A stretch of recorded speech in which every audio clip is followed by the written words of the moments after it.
O discípulo e o evangelismo diz assim, verso 13: assim que já não sois estrangeiros, nem forasteiros, mas concidadãos dos santos e da família de Deus. Efésios capítulo 2, verso 19. Vamos estar orando por essa palavra, queridos, assim, dando o pontapé inicial à nossa lição de hoje. Senhor, queremos te agradecer porque chegamos ao final de mais uma lição, Senhor. Foram 13 lições até aqui, o Senhor nos sustentou, nos fortaleceu. Continua falando conosco na noite de hoje. Essa é a nossa oração, em nome de Jesus. Pode se assentar, queridos, para a glória do nosso Deus. Passa por gentileza aí, Paulo. Os irmãos estão conseguindo enxergar. Acho que dá para enxergar de boa aí, irmão. Dá para enxergar aí, né? Dá para enxergar. Está enxergando aí? Positivo e operante. Queridos, chegamos hoje na lição de número 13, né? Para a glória de Deus, podemos absorver aí preciosas lições no decorrer dessas 13 semanas, né? Foi um pouquinho mais, a gente teve uma campanha nesse intervalo aí, total de 14 semanas mais ou menos, e foram pautas muito importantes que ajudou o nosso crescimento e desenvolvimento ministerial e espiritual. E a lição de hoje vai tratar sobre o ápice da igreja cristã, que é o evangelismo, uma missão outorgada ou ordenada por Cristo para que todo servo, independente da sua ordem eclesiástica, né, pudesse estar colocando em prática essa missão concedida por Cristo, que é o evangelismo. Hoje, deixa eu ler aqui a introdução para que a gente possa abordar mais alguns temas específicos. Vamos lá. Chegamos ao final de mais uma jornada de grandes aprendizados. Através de cada lição que estudamos, podemos alcançar conhecimentos práticos que irá nos auxiliar nessa caminhada de fé. A lição de hoje, continuaremos a aprender sobre o evangelismo, que é a missão deixada por Cristo para todos os seus servos. Como eu já me adiantei aqui, o evangelismo é uma missão designada por Cristo para que todo servo dele pudesse desempenhar. Como eu também já me adiantei, já mencionei aqui, independente da ordem eclesiástica, né? Nós não podemos, nesse processo de evangelismo, se apegar à ordem eclesiástica, né? Tipo assim, porque eu não sou obreiro, ou porque eu não sou diácono, ou porque eu não sou pastor, então eu não tenho a responsabilidade de poder evangelizar. Não é assim que funciona. Em Mateus 28 e em Marcos 16, Jesus ele vai comissionar toda a multidão que os ouvia, né? Mais de 500 pessoas quando Cristo ele é levado ao céu. Então ali a missão de Cristo não foi dirigida apenas aos apóstolos, mas a todos aqueles que ouviam e aceitavam o seu testemunho. O próprio Cristo disse: ide por todo mundo, fazer discípulos de todas as nações, ensinando a guardar tudo que eu tenho vos ensinado e batizando em nome do Pai, do Filho e do Espírito Santo. Aquele que crer será salvo, porém aquele que não crer será condenado. Então, essa missão, ela foi concedida para todos os servos do Senhor. A partir do momento que você aceitou a Cristo como Salvador da sua vida, a primeira missão e responsabilidade que recai sobre a sua vida a partir daquele momento é exatamente essa, de continuar a fazer discípulos. Então, a lição de hoje, ela vai abordar assuntos como esse. Iremos aprender quem evangelizar, como é a preparação para o evangelismo, né? Então são coisas que nós iremos aprender ao longo dessa lição de hoje. Se porventura algum irmão tiver alguma dúvida, né, levante as suas mãos ou pode dar um sinal aí audível para que eu possa perceber e a gente esclarecer a sua dúvida, tá bom, queridos? Vamos lá para o tópico de número 1. Leia aí, quem tiver com a revista, acompanhe aí só a primeira estrofe do tópico 1. Tópico 1. Por que e quando devemos evangelizar? Subtópico 1. Todos precisam de um Salvador. Todos os homens são pecadores e precisam de um Salvador. O homem pegou e foi destituído da glória de Deus, ou seja, ficou impossibilitado de permanecer na presença do Criador. Com a entrada do pecado no mundo, Satanás tornou-se Deus desse século e príncipe deste mundo. Tá bom, vamos lá. Acompanhe comigo aqui, queridos. No plano. Vamos lá. Por que? Bota um pouquinho aí para o título. Por que e quando devemos evangelizar? Né? Primeiro ponto. Todos nós precisamos de um Salvador. Se eu perguntasse aqui ao meu corpo de obreiros ou aos membros também, porque nós já estudamos sobre isso aqui, né? Se eu perguntasse para os irmãos hoje, né? Ou se eu fosse uma pessoa que ainda não estou na igreja, né? Se você fosse me evangelizar, por exemplo, qualquer pessoa que está aqui fosse me evangelizar e você me fizesse um convite para vir para a igreja, Mário, vamos para a igreja, eu iria te perguntar por que eu tenho que ir para a igreja? Será que nós que estamos aqui, servos do Senhor, temos uma resposta para esse questionamento? E se a pessoa fosse mais a fundo ainda, por que eu preciso de uma salvação? Ou porque eu preciso de um Salvador? Qual seria a resposta que nós teríamos para dar? Será que seria uma resposta convincente, de acordo com a palavra de Deus? Ou seria uma resposta baseada naquilo que você acha ou baseado naquilo que você pensa? Isso também nós iremos aprender de sua importância, irmãos. Evangelizar não é somente para as ruas. Precisamos entender daquilo que nós estamos falando. Então, se eu perguntasse aqui hoje, né, vamos perguntar aqui, deixa eu ver aqui, Jaqueline Alves. Se a senhora fosse evangelizar alguém hoje, e alguém te perguntasse por que essa pessoa ela precisa vir para a igreja, e por que ela precisa de uma salvação, qual seria a sua resposta para tal indagação dessa pessoa? Será que a senhora, baseado no que a gente já estudou e baseado no seu conhecimento, será que a senhora teria uma resposta plausível para convencer o ímpio? Vamos ouvir a sua resposta. Paz do Senhor a todos. Amém. Primeiro eu ia mostrar a ele o quanto Jesus o ama. E... aleluia. Faça a pergunta novamente, pastor. Se a senhora me evangelizasse hoje e perguntasse, ô irmão, vamos para a igreja. A primeira pergunta que eu ia fazer, por que eu tenho que ir para uma igreja para ser salvo? E por que eu preciso de um Salvador? Se eu posso orar em casa? Qual seria a sua resposta para esse questionamento? Por que alguém precisa vir para a igreja e por que ele necessita de um Salvador? Eu ia falar para ele, né? Mostrar para ele o quanto Jesus o ama. Sim, podemos buscar sim em casa. Mas em casa nós não receberíamos, não sentiríamos ali a presença do Senhor como é sentir dentro da igreja.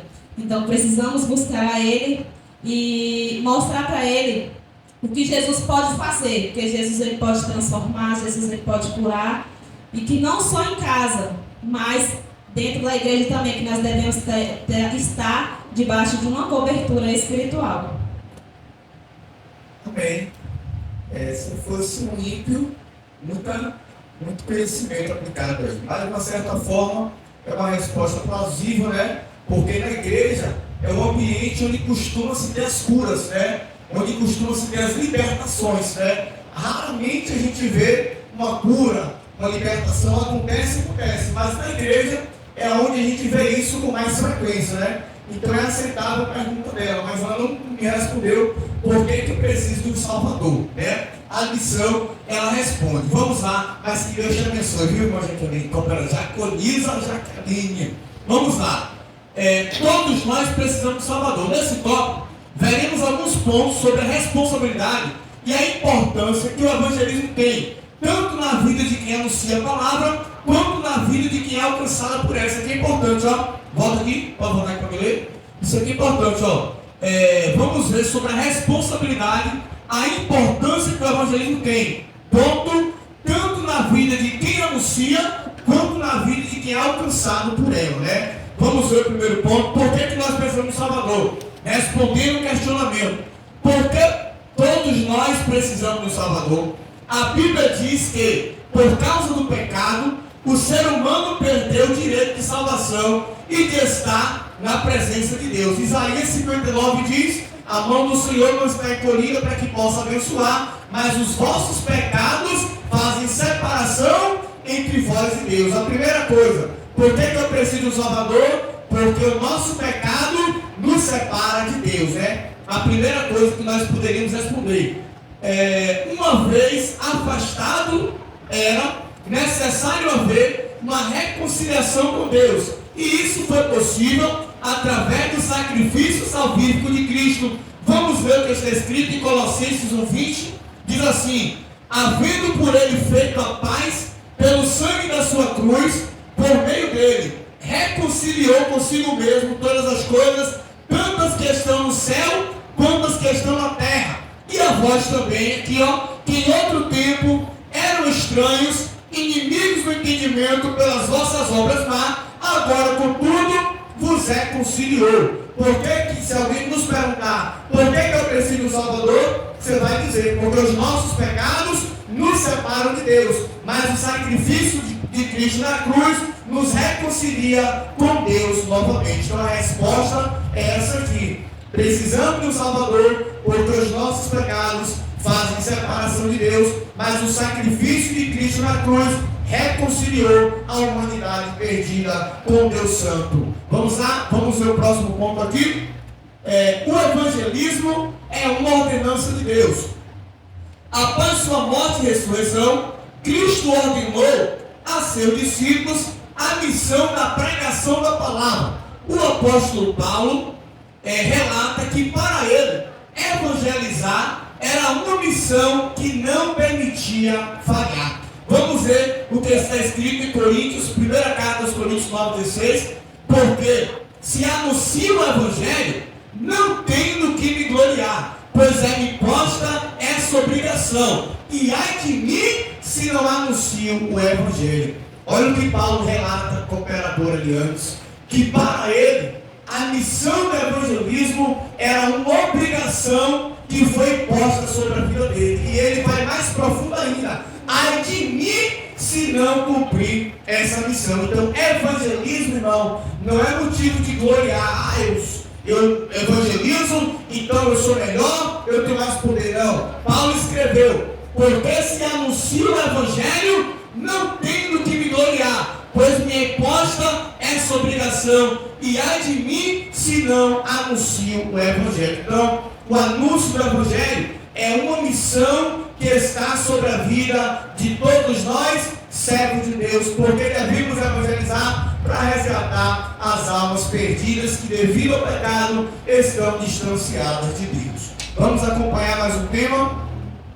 Precisamos evangelizar porque temos a oportunidade. Preste atenção aqui, irmãos. Louvamos a Deus porque, diferente de alguns lugares do mundo afora, em nosso país e principalmente em nossa cidade, a pregação da palavra de Deus é abertamente anunciada, sem proibição alguma. E por esse motivo, devemos pregar enquanto ainda resta tempo. Olha o que está escrito, olha o que Paulo escreveu a Timóteo, capítulo 4, verso 2 da segunda carta: pregue a palavra, esteja preparado a tempo e fora de tempo, corrija, repreenda, encoraje com toda paciência e ensino. Então, um dos conselhos que o apóstolo Paulo ele dá a Timóteo, isso aqui, irmãos, é há quase 2000 anos atrás. Paulo já estava dando. O tempo da pregação é hoje. Pregue com tempo, pregue sem tempo, ensine, corrija, encoraje, porque Paulo já sabia que nos últimos dias, alguns lugares e algumas pessoas e a igreja do Senhor, infelizmente, vai perder esse privilégio. Vivemos em um país, irmãos, que é, como chama, laico, né? Hoje a gente pode pregar abertamente, né? Não há impedimento algum. Você pode chegar numa praça dessa, colocar uma caixa de som e anunciar a Cristo, não é impedimento nenhum. Mas já existem alguns lugares, alguns países mundo afora, que é proibido a pregação do evangelho abertamente, né? É o caso da Coreia do Sul, onde é proibido, nem aplicativo de Bíblia ou nenhum tipo de aplicativo com finalidade de cunho religioso é permitido naquele país, né? E mundo afora aí, todos os dias a gente vê cristãos sendo perseguidos e mortos por causa da pregação da palavra. Então, irmãos, se nós não anunciarmos o Evangelho hoje, temos a oportunidade, o juízo de Deus pesará mais sobre a nossa vida. Você acha que no dia do julgamento a balança vai pesar mais para ninguém? Daqueles que morreram dando testemunho da palavra, ou sobre nós que temos a oportunidade e negligenciamos a palavra de Deus? Uma coisa é a pessoa querer aceitar a palavra, outra coisa é nós negligenciarmos ela. É totalmente diferente, Então, precisamos pregar com tempo e fora de tempo. A todo momento precisamos estar preparados para a pregação da palavra. Então, é por isso que é muito importante. Tópico de número 2. Acompanhe na revista agora, irmãos. Procura aí o tópico 2, onde tem 2 pontinhos verdes. Como é aqui? Aqui, ó, tem o nome verde, tem 2 pontinhos e tem o nome verde. Como devemos evangelizar? Veja aí, só essa primeira estrofe aí. Tópico 2. Primeiro parágrafo. Onde devemos evangelizar? Nem todos os lugares podemos fazer cultos e pregações, mas ganhar almas individualmente, sim. Vamos lá. Agora nós vamos ver aqui. Os irmãos conseguiram entender a primeira parte aí? Tem alguma dúvida? A primeira coisa que a gente aprendeu lá no início foi: todos nós precisamos de salvação, Isso é notório. Porque estamos afastados por causa do pecado. Cristo reconciliou através do sacrifício. O segundo ponto foi: por que devemos evangelizar, Por que devemos evangelizar? Foi esse último ponto aí. Porque temos esse tempo aí, enquanto temos a oportunidade de pregar livremente. E agora nós iremos ver aqui por que, ou melhor, onde devemos evangelizar. O segundo ponto foi que o evangelismo é uma ordenança de Cristo. A gente viu que Paulo disse: ai de mim, se não anuncio o evangelho. Vamos lá. Onde devemos evangelizar? Aqui, ó. Além dos cultos realizados em nossas igrejas, nos lares, aqui são os mais comuns, É o culto na igreja, como nós estamos reunidos aqui hoje. É o culto no lar, quando nós fazemos, Então esses aqui são os pilares, são os pontos-chave dos lugares de realização de culto. Porém, a lição também nos ensina em quais outros lugares podemos estar levando a palavra de Deus, de forma que nosso aproveitamento seja produtivo e que as pessoas sejam alcançadas por ela. No trabalho, É um ambiente propício à pregação da palavra, Porém, às vezes, nem sempre temos a oportunidade de falar abertamente da palavra em nosso ambiente de trabalho, devido à correria e circunstância. Porém, um bom testemunho de um servo de Deus pode alcançar os ímpios à sua volta, A depender do nosso trabalho, a gente consegue sim estar evangelizando pessoas, Por exemplo, mês passado, ou foi no início do mês, tivemos aqui um rapaz que aceitou Jesus, Ele trabalha ali com a gente, tanto eu quanto o cooperador Carlinhos, evangelizamos eles, convidamos ele para vir para a igreja, ele veio e aceitou Jesus, Hoje, infelizmente, ele teve que viajar, está morando na cidade de Zelado, mas a semente foi plantada, o evangelho foi enxertado na vida daquele homem. Então, usamos o nosso ambiente de trabalho para levar a palavra de Deus, A gente não sai lá botando uma caixa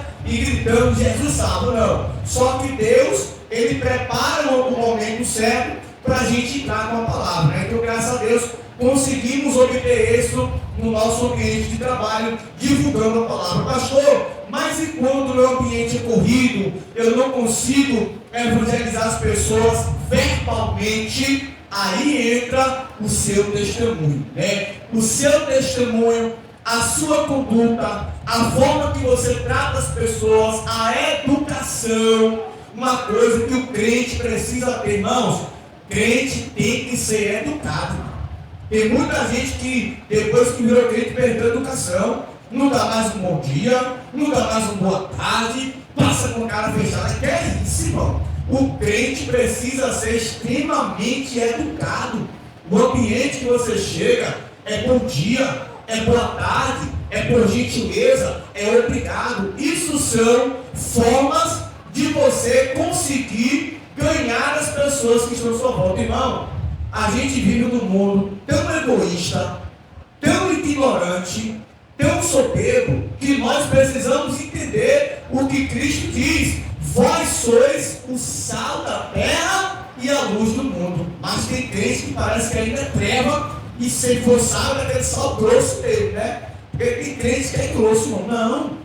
No ambiente que você está, no trabalho, na fila de um banco, aonde você for, seja educado, entendeu? Seja gentil. O seu testemunho pode ganhar almas, né? Eu tenho um testemunho de pessoas que já me falou: pastor, não é o caso não, né? Não vou falar, não, e é verdade, irmãos. Tem crente que não dá bom testemunho no ambiente de serviço. Por quê? Porque não tem educação.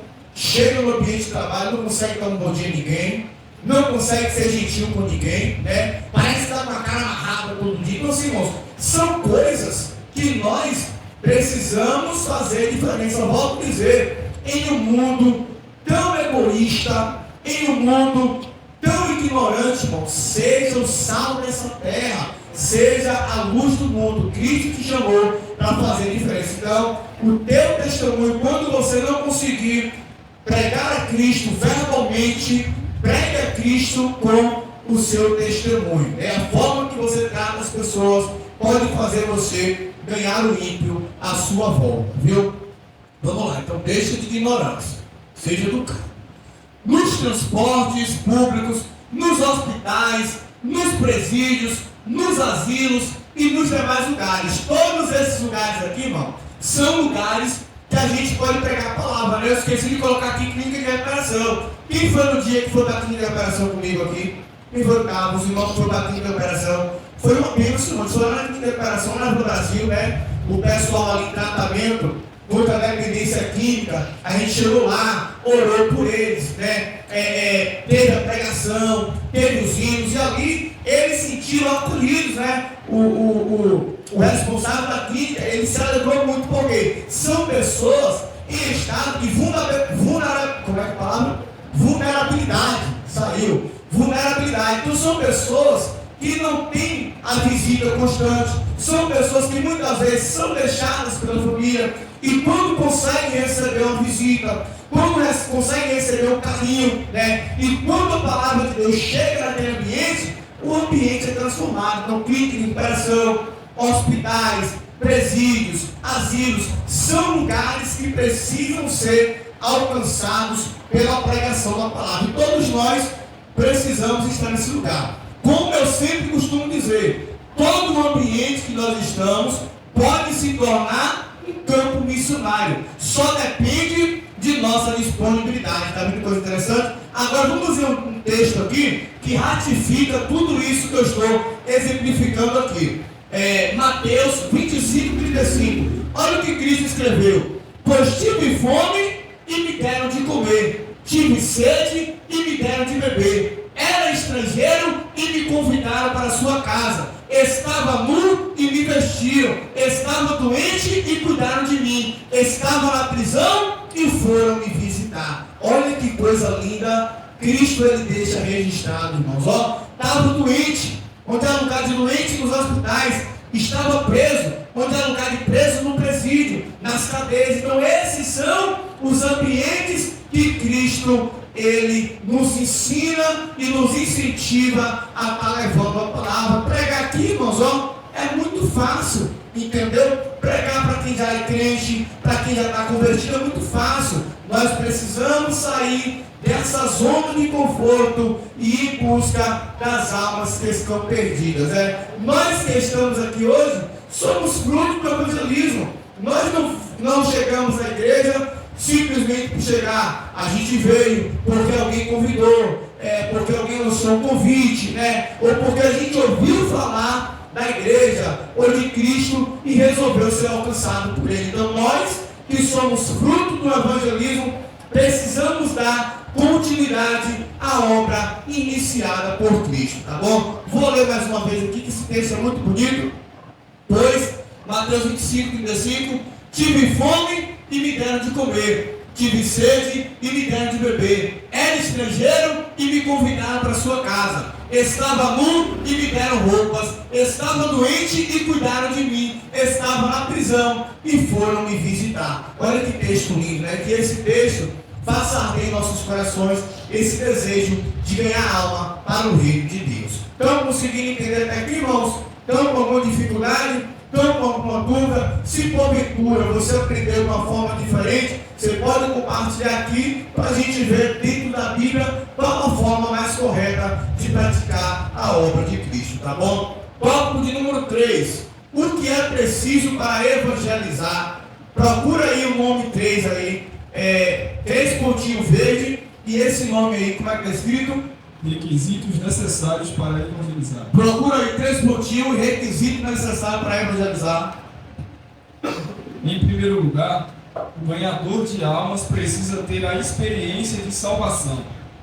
Se o crente não tem convicção plena de sua salvação, como poderá convencer o outro? Vamos, isso aqui, ó. Se eu perguntar aqui hoje, irmãos, sincero, seja sincero para mim aqui, seja sincero, eu quero que todo mundo responda.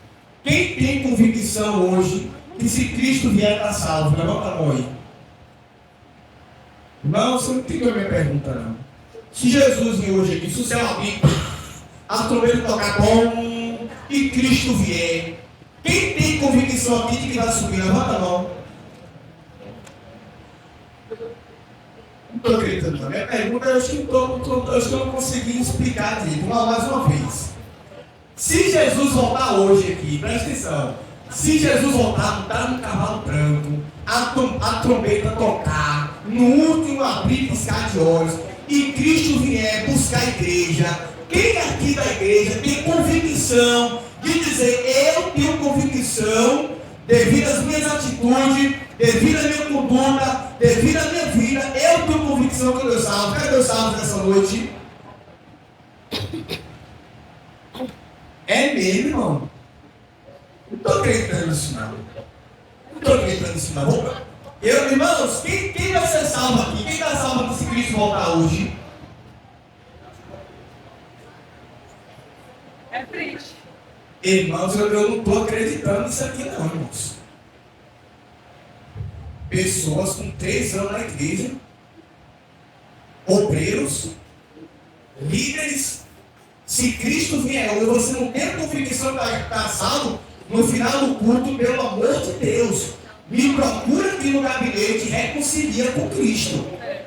Eu não vou, a gente sorri, mas a pergunta é séria.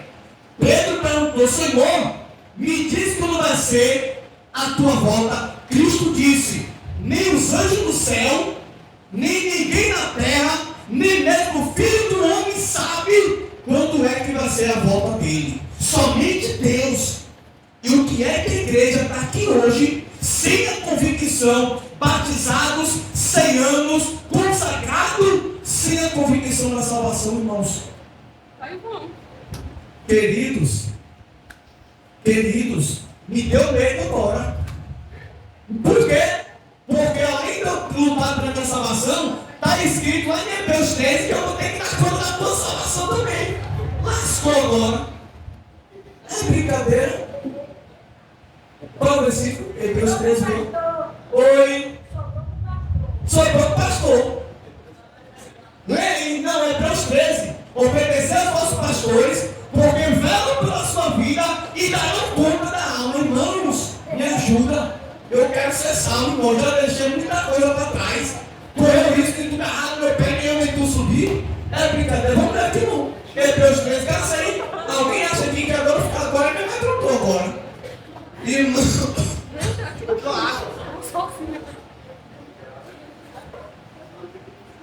Peraí que eu vou caçar aqui. Achou aí, Paulo? Achou? Escute aqui, irmão.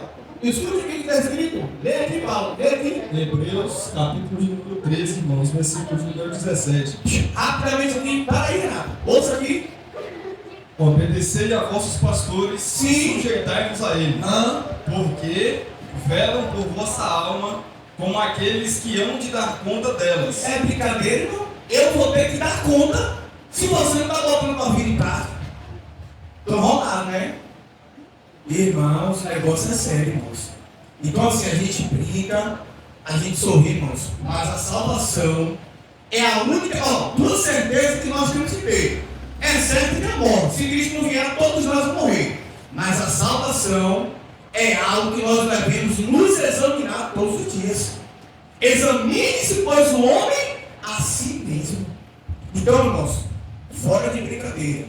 Se tem algo que está te possibilitando, que você tem olhado e você tem dito, por isso aqui eu não vou ser salvo, me procure, vamos conversar, vamos colocar nossa vida em ordem, porque a qualquer momento os sinais estão mais claros do que nunca.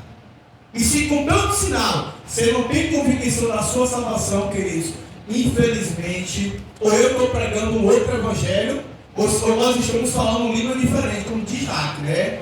Porque assim, todos os cultos a palavra está sendo pregada. Me ajuda aí, em nome de Jesus, viu? Então assim, queridos, é a convicção que nós precisamos ter. E olha o que a lição tem, olha o que a lição diz. Como é que uma pessoa que não tem convicção da sua própria salvação, ela vai falar de salvação para outro? Será que faz sentido? Leia aí de novo a primeira estrofe aí. Olha só o que diz aqui, vê aí.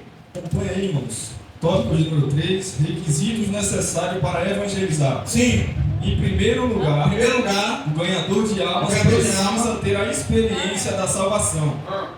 Se o crente não tem convicção pela plena de sua própria salvação, como poderá convencer os outros? Olha aqui. Isso aqui é de deixar a gente alerta. Se eu não tenho convicção de que eu estou salvo, como é que eu vou ganhar a alma dos outros, irmãos?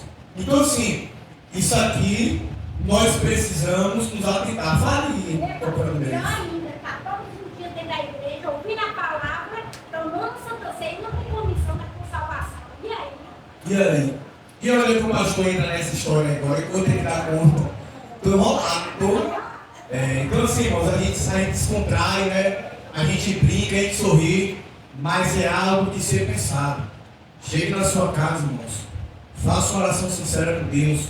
Peça a Ele para te mostrar algo que pode ser que tire a sua salvação. Não perca isso por nada, né?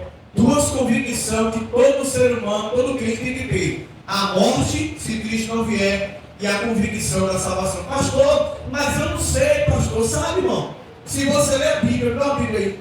Se você ler a Bíblia, é a tua regra de fé. Você vai comparar a sua vida. Peraí, a Bíblia diz para não mentir, eu estou mentindo? A Bíblia diz para não roubar, eu estou roubando? A Bíblia diz para não adulterar, eu estou adulterando? Pronto. Se eu estou seguindo o que Cristo ensinou, é lógico que você salva, não tem como. Né? É a mesma coisa de eu plantar uma semente de maracujá e querer que nasça maçã. Né? É impossível. Mas se eu seguir o que está aqui na Bíblia, a salvação, ela é. Então não existe isso, sabe, pastor? Eu não sei se eu estou salvo. Não. Se você tem seguido, você não vai ser santo nem perfeito. Mas se você se esforçar para seguir o que a Bíblia diz, é lógico que nós alcançaremos uma salvação. Eu luto pecado. Eu luto contra o pecado todos os dias. Eu luto contra os meus desejos todos os dias. Pastor, o senhor peca, prego. O senhor cai em tentação, caio. Mas todos os dias eu estou procurando colocar minha vida em santidade diante de Deus. Entendeu? Então assim, é uma coisa que nós precisamos nos preocupar com a salvação das nossas almas. Vamos lá. O que é preciso para evangelizar? Esquece. Para muitos, evangelizar é apenas um ato de entregar folheto na rua ou dizer o Jesus te ama. De fato, isso também é evangelismo. Porém, existem outros aspectos na preparação, que é preparação para o evangelismo, que vamos conhecer a partir de agora. Primeiro, estudar e conhecer a palavra. Isso é muito importante. Muitos de nós já não temos mais esse hábito, mas é importante conhecer bem o assunto que vai ser pregado. Vamos ler alguns versículos, né? Foi igual eu falei no início aqui. Por exemplo, é importante estudarmos a palavra. Por quê? Quando você vai evangelizar, você tem que estar preparado para as perguntas que vão surgir. Se alguém perguntar por que eu tenho que ir para a igreja, ou por que eu preciso de salvação, hoje você já sabe o que responder, né? Olha o que está escrito em Atos 8, escuta só no versículo. Mas aqueles que andavam dispersos, Atos capítulo 8, iam por toda parte anunciando a palavra. E descendo Filipe, a cidade de Samaria, pregava Cristo. Isaías. E Filipe perguntou: você está entendendo o que você lê?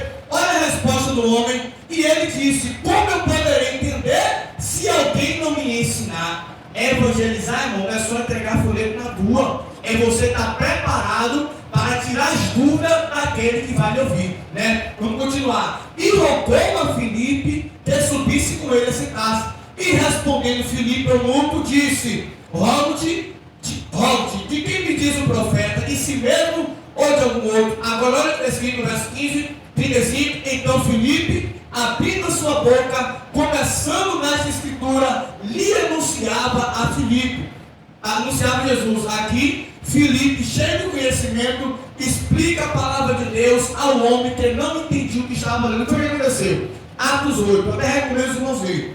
Tinha um homem numa carruagem, ele estava lendo o livro da Bíblia que fala do profeta Isaías. Só que ele estava lendo e não estava entendendo.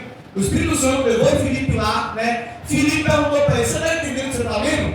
Ele disse: como é que eu vou entender se não tem ninguém para me ensinar? Como é que eu vou entender se não tem ninguém para me explicar? Então Filipe, tomando a palavra, abrindo sua boca, ensinou tudo. E nos versículos depois diz que quando chega próximo da água, ele pergunta: e agora? Eu já entendi. O que é que falta agora para ser batizado? E aí Filipe diz: se você crê em todo o seu coração, você pode ser batizado. Então, sim, irmãos, o conhecimento das Escrituras faz muita diferença na hora de você convencer uma pessoa, né? Se você tem esse conhecimento da palavra, você pode ajudar a tirar as dúvidas das pessoas. Vamos ouvir a nossa irmã ali? Pergunte, pode perguntar. Deu o microfone para a gentileza? Eu queria perguntar se, no caso, você ficou preocupado das ovelhas, né? Sim. Você prestar conta das ovelhas. Mas no caso, você ensinando, como você está ensinando hoje, o certo, o errado, e aí a ovelha querer viver sua vida do jeito que quiser, não quiser confessar, você acredita que mesmo assim você não vai ter que prestar conta a Deus na alma delas? Boa foi essa pergunta, né? Eu falei mais isso aí para dar um pouquinho de medo e para poder descontrair. Mas nesse caso aqui, não. Quando a pessoa em si, ela não tem a obrigação de colocar em prática aquilo que eu falo. A obrigação só é minha de ensinar, de conduzir. Mas se a pessoa vai colocar em prática, aí já é uma decisão particular dela. Nesse caso, eu seria condenado ou culpado daquela alma se eu negligenciasse a palavra de Deus para ela. Ou se eu, vindo errando, eu fosse conivente com o erro dela. Não exortasse, não ensinasse, não chamasse atenção, né? Volta aqui, Mariana! Se eu fosse assim nesse caso, né? Eu aí daria conta da vida dela. Por quê? Porque eu estava sendo conivente com o erro dela, ou porque eu não a exortei acerca da conduta dela. Mas se eu estou aqui cotidianamente ou semanalmente ensinando, direcionando, mostrando a forma correta, e mesmo assim a pessoa se negligencia em colocar em prática aquilo que ela aprende, a responsabilidade já não é mais minha. Conseguiu entender aí? Ficou boa a compreensão? Pronto, então dessa forma aí, eu falei ali para dar um pouquinho mais de choque, mas, queridos, é como a irmã perguntou: se cotidianamente ou semanalmente a palavra está sendo anunciada, né? E mesmo assim os irmãos ou a pessoa em si não coloca em prática, ela é responsável pelos atos que ela está cometendo, né? Eu sou responsável por ensinar e direcionar o caminho, né? Mas a obrigatoriedade de colocar em prática aquilo que você aprende é exclusivamente sua. É a mesma coisa de um aluno estudar o ano todo e chegar no final do ano querer culpar o professor pelo ano que ele perdeu, né? Se o professor ensinou, teve recuperação, teve trabalho, teve rotina, teve aula, e o aluno não quis dar credibilidade, e no final do ano ele não passou, ele não vai poder culpar o seu professor pela falta de negligência da parte dele, né? Então, é uma boa colocação que a nossa irmã, ela perguntou ali, viu, irmãos? Então, a palavra está sendo pregada, né? O ensino está sendo tratado todas as semanas. Então, se há alguma coisa que te impede, é a hora da gente colocar em prática agora. Vamos lá. Ter vida santa e separada para Deus. O Salmo 51 está escrito: lava-me completamente da minha iniquidade e purifica-me do meu pecado. Então, ensinarei os transgressores os teus caminhos e os pecadores se converterão. Olha a colocação que o salmista ele fala. Vamos ler mais uma vez, que Paulo. Isso aqui é muito importante, irmãos. Ó, veja a colocação que o salmista ele vai expor no Salmo número 51. Primeiro, lava-me completamente da minha iniquidade, purifica-me do meu pecado. Então, depois disso, ensinarei os transgressores os teus caminhos e os pecadores se converterão a ti. É a mesma coisa que Davi está dizendo. Quando eu tiver convicção da minha salvação, aí sim eu vou anunciar para os outros, né? É o que Davi está colocando aqui. Muitos crentes hoje trabalham com toda a força, mas não tem fruto. O pecado é um grande impedimento para que os pecadores se convertam. Se não tivermos em comunhão com Deus, através da oração, leitura da palavra, infelizmente o nosso evangelismo não irá frutificar, né? Deixa eu fazer uma pergunta para você aqui. Um pecador consegue convencer outro que ele está pecando, né? É a mesma coisa que um cego está guiando o outro cego, né? Já pensou? Você chega aqui com um copo de bebida na mão e diz: rapaz, para de beber porque a bebida te prejudicar, né? Vai surgir algum efeito? O pecador vai olhar para o meu copo e vai dizer o quê? Não, como é que você está me corrigindo se você está fazendo a mesma coisa que eu estou fazendo, né? Aqui vale aquilo que eu falei, o testemunho, a conduta que nós estamos vivendo faz toda a diferença, né? Se eu não consigo evangelizar verbalmente, a minha conduta faz toda a diferença. Deixa eu dar um testemunho aqui. Quando eu me converti, né, eu tive muita dificuldade para largar vestimenta, costumes, práticas, né? Mais de um ano, né? Fui consagrado obreiro e andava sem camisa por aí, né? E tal, tinha dificuldade. Só que um dia, irmãos, eu cheguei perto de um diácono na igreja, né? Esse homem de Deus, você conhece longe. Cheguei perto dele, eu estava todo malandrão mesmo, crente já, com aquelas roupas daquele jeitão, né? Quando eu cheguei perto dele, ele com a camisa social, sapato social, a calça. Quando eu cheguei perto dele, Marianne, eu procurei um buraco para me esconder e não achei. Porque ele não me falou uma palavra, mas a conduta dele me constrangiu. Ele não precisou verbalizar palavra nenhuma. Quando eu olhei para a conduta, a forma que ele se expressou comigo, a forma que ele se comportava perante as pessoas, aquele testemunho dele, sem palavras, me convenceu que eu precisava de mudança. Então, muitas vezes, falar demais não vai convencer demais, não vai convencer ninguém. Tem uma frase que diz assim: palavras convencem, mas o exemplo arrasta, né? Então, às vezes, se preocupa em falar demais, mas a conduta, o testemunho tem sido menos. E aí, não gera frutos, né? Então, esses aqui são requisitos para a gente estar evangelizando. Convicção da minha salvação, para depois eu querer salvar os outros. Tá bom, queridos? Então, precisamos manter essa comunhão aqui. Olha, meus irmãos, deixa eu exemplificar aqui. Não estou dizendo aqui que a gente não vai pecar nunca mais. Não é isso, queridos. Não é isso. Eu peco, eu falho, né? Às vezes eu conto uma meia verdade aqui e acolá, né? Sabe? Só que assim, irmão, são coisas que eu entendo que eu estou errado, me confesso diante de Deus e procuro não praticar mais. O pecado, ou melhor, o que vai nos tirar do céu, ou que vai levar alguém para o inferno, não é o pecado. Não é o pecado. É você não aceitar o perdão, né? Vou contar aqui rapidão uma parábola que foi montada pelo pastor Rodrigo Silva. Ele diz assim, né? Depois, deixa eu continuar aqui, senão eu perco tempo. Então vocês conseguiram entender, né? Passa aí, para a gente continuar, eu quero terminar no horário. Quarto ponto, ser cheio do Espírito Santo. O Espírito Santo é o revestimento concedido por Deus para nos auxiliar em nossa missão. Através dele, conseguimos obter esse nosso propósito. Pedro, em sua primeira pregação, cheio do Espírito Santo, ganhou 3.000 almas. Né? Agora olha que paralelo, né?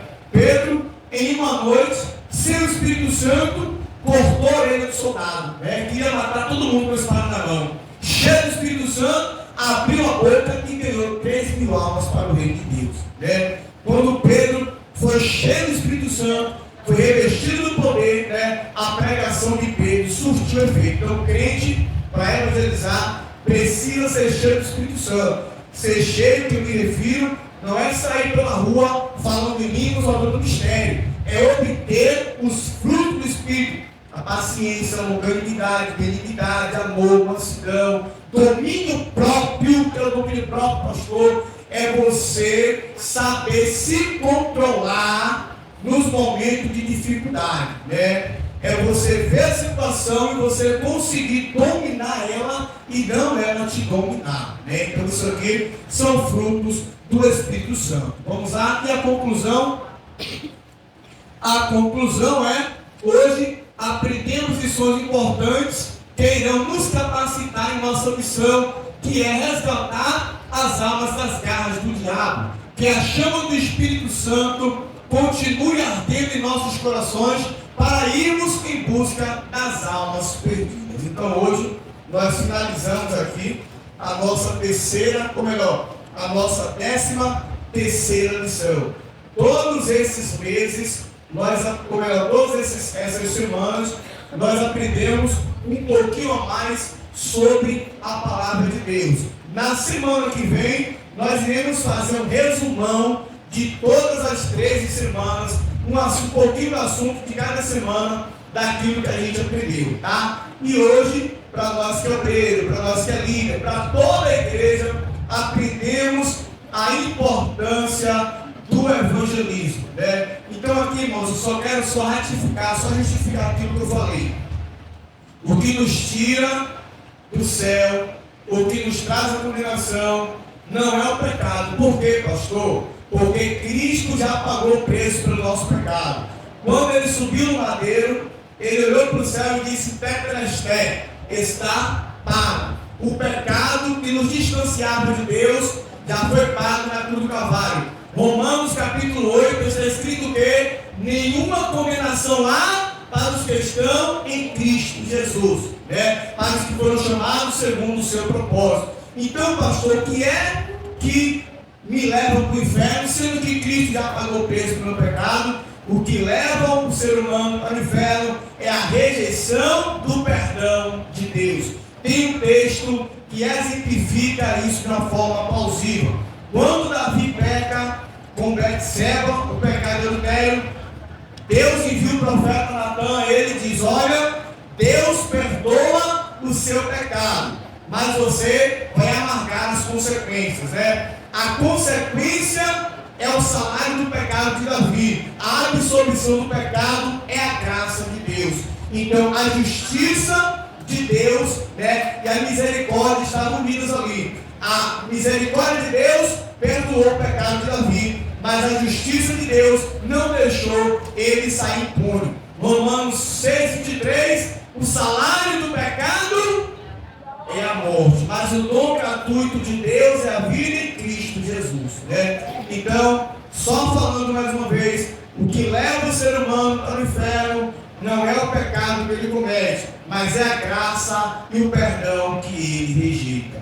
Todos os dias, seja na TV, seja nas plataformas digitais, seja nos outdoor, seja em qualquer lugar, né? Cristo está sendo anunciado. Esses dias, irmãos, tem um tempo atrás, a gente comprou uma tubulação, aliás, para colocar na obra ali, né? Aquela tubulação. E por incrível que pareça, na tubulação tinha um versículo bíblico escrito: que conhecereis a verdade e a verdade vos libertará. Irmãos, todo o ambiente hoje é uma forma de anunciar que uma tubulação, um cano de 100, que vai ficar debaixo do chão, tinha um nome pequenininho: e conhecereis a verdade e a verdade vos libertará. Então hoje, irmãos, é praticamente impossível alguém dizer que não foi alcançado por tal salvação. O problema é que negligenciamos a salvação, que tão de perto ela está em nós. Então, aprendemos isso aqui. Vamos fazer uma oração de agradecimento a Deus por tudo que Deus tem feito em nossas vidas. E a gente brincou, irmãos, a gente descontraiu, mas eu volto a te dizer, queridos: não troque, não negocie, não venda, não faça nada que possa tirar a tua salvação. Eu confesso para os irmãos, né? Eu não peco, não é porque eu sou super crente, na verdade eu peco, né? Mas eu não vivo no pecado duas coisas. Primeiro, Cristo não merece eu virar as costas para Ele. Segundo, tenho medo do inferno. Vou te dizer, tive medo de muitas coisas, mas quando eu vi o cão materializado na minha frente, eu tremi da paz. Tem uma vez que eu sonhei, vi um bichão preto, com capuz preto, 2 olhão vermelho, se foi para a minha cabeça, não sei, e com uma foice na mão. Aquele dia eu tremi, olha, já era frejável, mas chorei igual criança gritando mamãe. Depois daquele dia eu falei, o inferno existe. Irmão, Paulo, o negócio foi feio, viu? Quando eu vi aquele bichão ali, eu falei, pra cá que eu não quero vir não. Então, cada dia eu procuro me consertar com Cristo. Então, queridos, a salvação, ela está sendo outorgada cotidianamente. Não perca essa salvação. Oremos ao Senhor nessa noite. Senhor, nosso Deus e Pai, te agradecemos por esse momento ímpar, Senhor, por esse momento tão sublime e importante, um momento inarrável nessa noite, onde podemos aprender sobre a Tua Palavra, podemos aprender sobre a salvação e sobre a importância, meu Deus, que todos nós precisamos dela. Se há alguém em nosso meio, se eu, Senhor, ainda há alguma coisa em minha vida que pode tirar a minha salvação, o bem mais precioso que o servo teu pode ter, eu te peço, me mostra, Senhor, e me ajuda a vencer todo e qualquer pecado, toda e qualquer coisa que possa me impedir de um dia passar a eternidade ao teu lado, Senhor. Assim nós oramos e pedimos a tua graça, confessamos os nossos pecados e suplicamos pela tua misericórdia sobre nossas vidas. Abençoa o teu povo que aqui está, fortalece na sua presença. Essa é a nossa oração, em nome do Senhor Jesus. E quem crê diz amém. Graças a Deus, bênção apostólica, queridos. Faz assim com as mãos essa noite. Tem alguém para reconciliar com Cristo aí, irmãos? Tem alguém para aceitar Jesus nessa noite? Alguém para reconciliar com Cristo? Está tudo bem? Então, amém. Bênção apostólica, que o grande amor de Deus, a graça do nosso Senhor e Salvador Jesus Cristo e as doces consolações do Espírito Santo estejam sobre nossas vidas, não só hoje, mas para sempre. A igreja do Senhor diz...